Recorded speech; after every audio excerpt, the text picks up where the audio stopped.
What's going on, everybody? Welcome back to Blitz Sports Media Fantasy Football. I'm here back with the Dean of Fantasy Football. We are talking everything that happened in round 2 and 3 of the NFL Draft. Dean, definitely a very exciting day where we got a great look at some of these prospects and where their future outlooks are going to look like in redraft and dynasty. Yeah, definitely. A lot of big fantasy implications for round 2 and 3.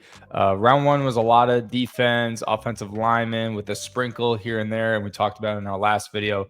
But today picked up some steam, and there's a lot of high risers for fantasy as we head into the 2025 season. And some you're kind of scratching your head, but excited to get into it. Yeah, and I think a lot of it is a lot of these guys, day 2 to 3, nothing really negative in terms of their landing spots. I feel like these guys all landed in spots where they have opportunities to have significant contributions in their first year. And I mean, it was a pretty hot war room over here with a lot of drama going around about the quarterback situation, who's going where, all that stuff. But let's talk about all the keys. We're going to start with Jaden Higgins, the first impact player in fantasy football off the board. Higgins also lands with his Iowa State teammate Jalen Noel for Houston. I really like this. I mean, you needed to add some wide receiver depth. Tank Dell's missing probably a majority of this year, if not the whole year, due to his injuries last season. They signed Christian Kirk to fill that void. But even last year, Nico Collins was hurt at times. They were rolling out guys that, I mean, we don't even know their names anymore at this point.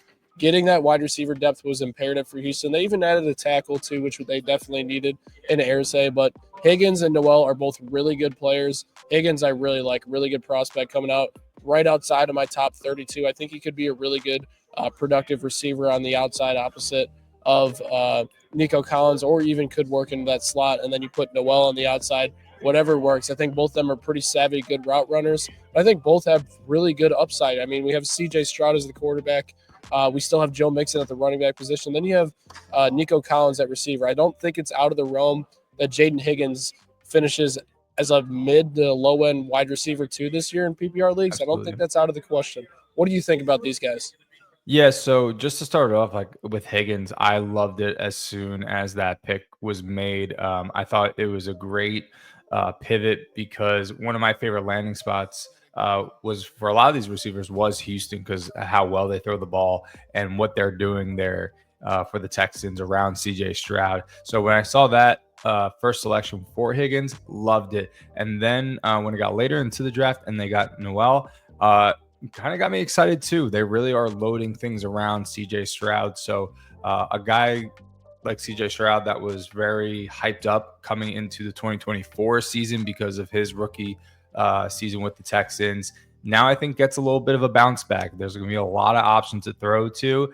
And then for those receivers, both from the same team, now going to the NFL on the same team, really sky's the limit with especially being paired with a wide receiver 1 like Nico Collins. Yeah, and I think it's interesting kind of what that wide receiver going to shake out long term. You got 4 really young wide receivers. We know that Nico Collins is not going anywhere. The odd man out could be Tank Dell, but that's also CJ Stroud's best friend long term. So we'll see what happens there. Let's talk about some of the running backs that went within those 32 to 40 range. Quinshon, Judkins, and Trevion Henderson are the names that I want to look at. Judkins heads to Cleveland. Henderson heads to New England. I think both these are very intriguing fits. Now, obviously, I think Judkins ending with a team like the Denver Broncos would have been the ideal fit for his value, or even the Pittsburgh Steelers. But Cleveland provides opportunities for carries right out of the gate. They might not have the best offensive line, but it provides volume out of the gate. And with them investing the type of pick they did to Judkins, I think it suggests that they're ready to give him a high workload right out of the gate. And I think that bodes well for him being a low-end RB2 in redraft to start the season. And in dynasty formats, it's incredibly intriguing with him right now. I know Omarion Hampton is the guy long-term, but I mean, Judkins, the way the Browns spent that draft pick on him, it has me really convinced that this is a guy they strongly believe in that is going to solve their running back problems. And I hate to make the comparison, but he almost could be a little Nick Chubb 2.0 for them, a little bit of a bruiser, smaller size guy. We'll see what happens, though. What do you think of the move for Judkins heading to Cleveland? Yeah, absolutely love it. I mean, like you said, the comparison to Nick Chubb is great. He is still a free agent, so he's no longer in that backfield for the Browns. They still have Jerome Ford, who's been a fantasy darling these past few seasons. but they need to get a new face. And I think Quinshon Judkins is the best guy for this. He fits so well with the Cleveland Browns. And now being, paired with Stefanski, it's really seems like a match made in heaven. I really love this pairing for fantasy wise and just football in general. Yeah, the other guy, Trevion Henderson, ends up with the New England Patriots. We know they have Ramondre Stevenson and Antonio Gibson. They weren't necessarily consistent. Both of them struggled with fumbles last season. I really like the move in terms of that. I like Trevion Henderson as a football player. I think he can be a home run hitter wherever he goes, and he provides a different dimension for that Patriots offense. What I am a little concerned about in terms of his fantasy football value is how much Ramondre Stevenson potentially eats into that early down carries, and then Henderson only operates as third down. What do you think about that potential with Henderson just being that third down guy to start the year at least? Yeah, Henderson's one of my guys going into fantasy. I absolutely love him. I think he's probably the best dual threat running back in this class from pass catching and just running on the ground. That ability. And I think that really in fantasy opens up the doors. Whether he starts out slow, being the third down back, getting receptions, maybe checkdowns or just running routes in the middle of the field can open the doors from him. I'm still a fan of this. I would have liked him in maybe a different situation to get me really more excited. But I think I'm falling in love with this. Ramondre Stevenson, I think we're all hitting that fatigue with him in fantasy football. It's like when you have him on your team, he's not producing, but when you're facing him every week, yeah, he's killing you, right? So we've hit that fatigue with him. I think Trevion Henderson has an opportunity to be in this long-term great offense led by Drake May for the New England Patriots, and his fantasy upside just on his skills alone, he's one of my favorites heading into 2025. Yeah, and I mean, he's just a really good football player, and I think that's what's exciting about his long-term value is that he's eventually going to be that guy there, whether it's early downs, third downs, whatever it is, he's going to be the guy. Hopefully he stays healthy and can be a solid back for us long-term. Let's talk about another back, or actually two more backs here. You got, what's his name? RJ Harvey heading to Denver, and then Caleb Johnson heading to Pittsburgh. Both have really good opportunities to take over a significant backfield share right out of the gate. Caleb Johnson really reminds me of Najee Harris. I think it's going to be a similar split to what they had prior with Harris and Warren, and now Johnson and Warren in that backfield in Pittsburgh. What I'll say, though, Arthur Smith offenses are always a bad gig for fantasy football, so I don't like that part with Caleb Johnson, but we know what he's going to be like. He can be productive, be a low-end RB2 as an upside. RB3 probably will be his ADP heading into the draft. But RJ Harvey's the guy I want to talk about, man. Sean Payton knows what to do with running backs. They went out and grabbed a guy that was a little bit ahead of his consensus rank because they really liked him as a prospect. And they passed on Amarian Hampton in the first round because I think they fell in love with RJ Harvey throughout this process. Now, he's an older running back, but he does have the skill set to be an RB1 in this league, and I'm very fascinated to see him doing it. He's probably the biggest riser out of all these guys just based on where he landed, the situation he could potentially step into, and just the overall ceiling that he had. Dare I say, a sneaky RB1 candidate this year to hop in those top 12 as a rookie. I mean, it's there. The player is good enough. The production and the volume could be there as well. I think it's a great pick for Denver and RJ Harvey's value. What do you think? Yeah, I think Denver was one of the hot spots for any of these running backs to go this year. Just to be with Sean Payton, him get to handpick his own RB1 for his system that is seeming to work out in such a short time. I think you're right. It speaks volumes to where that they passed on Amarian Hampton, Trevion Henderson, Judkins. Like they waited and got their guy now in RJ Harvey, which is awesome. RJ Harvey is a great runner. This is just such a stacked running back class that's where he falls back a little bit. But all the confidence in the world for RJ Harvey. I think this is going to, have his potential skyrocket, unlock him, and very excited to see how Sean Payton and the Broncos use him in this offense. Yeah, and I think it's going to be a great fit. Let's talk about some of the other receivers. The one I really want to talk about, Luther Burden heading to the Chicago Bears. Now, what's fascinating is we know how much Amon-Ra St. Brown, his usage was for the Detroit Lions when Ben Johnson was the offense coordinator.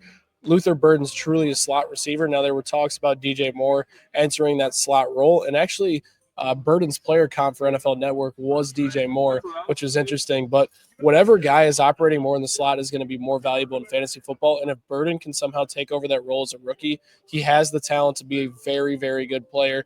And this offense has a lot of mouths to feed now, just kind of like that Detroit Lions offense had. They're still looking for that big running back to go work in the goal line, short yardage situation and pair with DeAndre Swift. But they have DJ Moore, right? They have Rome Odunze. They now have Luther Burden. They have Colston Loveland. They have Cole Kmet. Like, this offense is loaded with talent. There's a lot of mouths to feed, but I think the landing spot in Chicago bodes very well for Luther Burden. I think for Rome Odunze owners in Dynasty, it's very concerning. He's going to stay on the outside. They now have two guys that can operate in the slot, and I don't think Odunze is worth taking a look at this year in fantasy. What do you think about Luther Burden heading to the Chicago Bears? Yeah, so as a Roma Dunze dynasty owner, hurts a little bit. But from a football standpoint, it just gives this offense a real big versatility for Ben Johnson to move guys around. Like you said, they can have DJ Moore, they can have Luther Burden in the slot, they can shoot him outside. So there can be a lot of different looks. But yeah, the tough thing is there's going to be a lot of mouths to feed, but there's nothing wrong with a talented receiver like Luther Burden going to a high-powered offense, and that's what we expect from the Bears. So to be paired with Caleb Williams, it's going to be very exciting. We're still very high up on Colston Loveland because of the addition on night one, and this just is another cherry on top. So I like his potential. I think as we get closer, we'll see how people view him in these rookie drafts, and then redraft. I think he's a beautiful later round pick just to have, because he's a guy that I think can really go off on a week-to-week basis. So I love this decision. Just love adding gasoline to the fire that is the Chicago Bears offense, and really a good outlook for Burden in the future. Yeah, 100%. Two other receivers, Jack Beck, Kyle Williams, both guys that are going to operate on the outside. And Beck potentially could move in the slot as a bigger type slot receiver. Both guys, I think, are really solid picks to where they landed up. Williams has an opportunity to step in as the wide receiver too for the New England Patriots and learn from a very good veteran in Stephon Diggs. I think if he's able to take over a target share in the New England Patriots offense, that offers his really good dynasty value long-term. And even in redraft, he becomes a sneaky pick in PPR leagues for the Patriots. And then Jack Beck, I think this is a true sleeper here. Now, we know they have mouths to feed in this offense. Bowers, Myers, Genty now as well. They don't have a fourth option. Beck is now their fourth option. I think that this is a good pick. I think he's a pretty solid player as well. And I think both guys are worth taking a look at as flyers late in the draft. What do you think?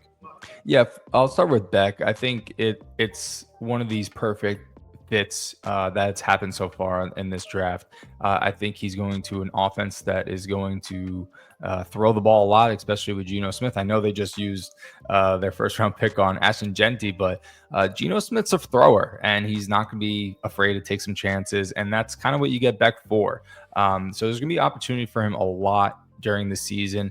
But if we want to talk about opportunity, that's where Kyle Williams comes in. He will have a real great opportunity to build a relationship with Drake May. The Diggs probably tenure in New England is not going to be long, but really after Diggs, it's going to be wide open. Everyone has been waiting for a true alpha to come out of that wide receiver room, and Kyle Williams will have the opportunity to do that. So like you said, this will be a guy that you can look late, whether it is probably in dynasty rookie drafts or maybe redrafts down the road. Kyle Williams might be that guy that we see later in the year that's a hot waiver wire that just won you a league. So I love both of these. Both have fantastic opportunities to put up numbers this year.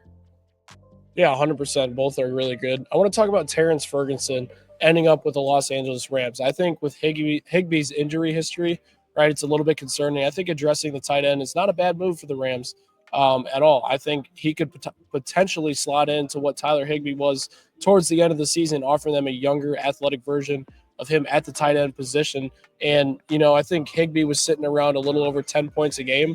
That'll play as a low tight end one in fantasy football. Mm-hmm. And I think Ferguson being that longer-term option for the Los Angeles Rams is something that makes a ton of sense for them. What do you think about that? Yeah, this is a position I think that Sean McVay has been trying to get solidified for a long time. Unfortunately, Higbee is just been injured from it seems like every season, but now he gets a chance to get Ferguson in there, and he has an opportunity to be the Rams' number one tight end. And like I said, with Higbee's injury history, it's most likely that he'll have some weeks where he is the number one target in the tight end position. This is just great. It's a great fit. I was going to see what tight end would come here because there was a lot of buyer's remorse. They were trying to move up last year for Brock Bowers. They didn't do that. There was a lot of talented tight ends in this draft, but they came up and they took their shot at Terrence Ferguson, who I think is going to fit seamlessly, a guy that can move around a lot. And, with Stafford under center, he's going to get opportunities right around there. We're not saying he's going to light it up, but he's going to get opportunities to get those double digits, which is a great low end tight end spot for anyone's fantasy teams. Yeah, 100%. And I think we have to end this episode with the topic everybody's talking about tonight, the quarterback landing spots. Let's start. New Orleans passes on Shedeur. Cleveland passes on Shedeur, right? It was almost like every team in the NFL has passed on Shedeur Sanders at this point. His dynasty value is absolutely cooked. I think he is close to being undrafted at this point in terms of dynasty, just based on where he's landing. I think Tyler Shuck is an interesting one. The Saints invested a very high pick in him. I think he's worth taking a look at in dynasty. Not saying he's my favorite option. I'd pick any of the guys we mentioned over him. But I think he has a clear opportunity to starting with Derek Carr's injury this year. So I think that definitely benefits his stock a little bit just because he'd be playing instead of sitting the bench. Definitely a good one there. And I think Jalen Milroe is an interesting one in terms of dynasty. I think, Mike McDonald obviously came over from Baltimore. Having him over in a system in Seattle that's going to want to pound the rock, run the ball a lot. I think maybe if Sam Darnold's time runs out a little bit early in Seattle, Jalen Milroe could come fill in, provide a different look on the offensive side of the ball. And we know he's athletic. Like, this guy is one of the most athletic players in the NFL. If he can provide rushing upside of the quarterback position, we all know how good Justin Fields is in fantasy and not in real life. Even if Milroe is bad, he could still have fantasy value. So I think if Milroe finds a way on the field, he does have fantasy value. What do you think?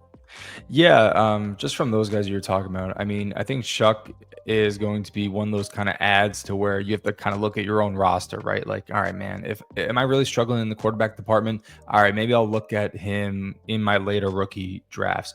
Jalen Milroe, I think, will be a great kind of, if you deal with taxi squads in your dynasty leagues, like a good ad there because, yeah, you know what, this is a physical game and something may happen to Darnold, whatever it may be. Maybe it's just the magic of Darnold fades away and it was just a bad contract, right? And they have to move on. Or it's just football and guys get dinged up. Or they might just have a package for him. And he has the ability, the physical abilities, the running ability to be an effective fantasy quarterback. So I still like Jalen Milroe.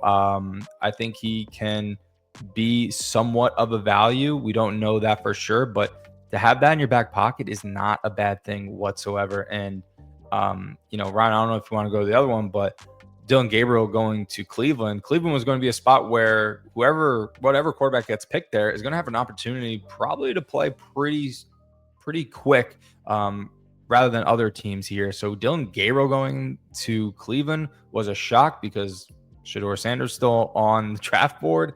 We don't know if he'll ever get picked. But Dylan Gabriel is an interesting one too because he may see the field quicker than anyone else. Yeah, you are very right about that. He definitely has a clear opportunity to play him with Kenny Pickett and Joe Flacco in that room. He's just not a great football player in terms of what his NFL talent's looking like right now. He was really productive in college. I think he's going to struggle in the NFL, but like we talked about with Shuck, he has an opportunity to play, which makes him a little bit more valuable than the other guys right now. In terms of dynasty, though, it makes it a little bit trickier trying to navigate these guys, but redraft the guys that have an opportunity to playing this year definitely have a little bit more value. But it's very interesting to see how day two shook out today with round 2, round 3. Definitely a lot of picks that gave us a lot to talk about. Going to be very interesting to see what happens in round 3. We'll have those sleepers for you guys as well. Drop in on Sunday for you guys. Make sure you guys tune into that. If you guys are interested in watching more of our content, hit that subscribe button for more Blitz fantasy football content. Me and Dean will catch you guys next time.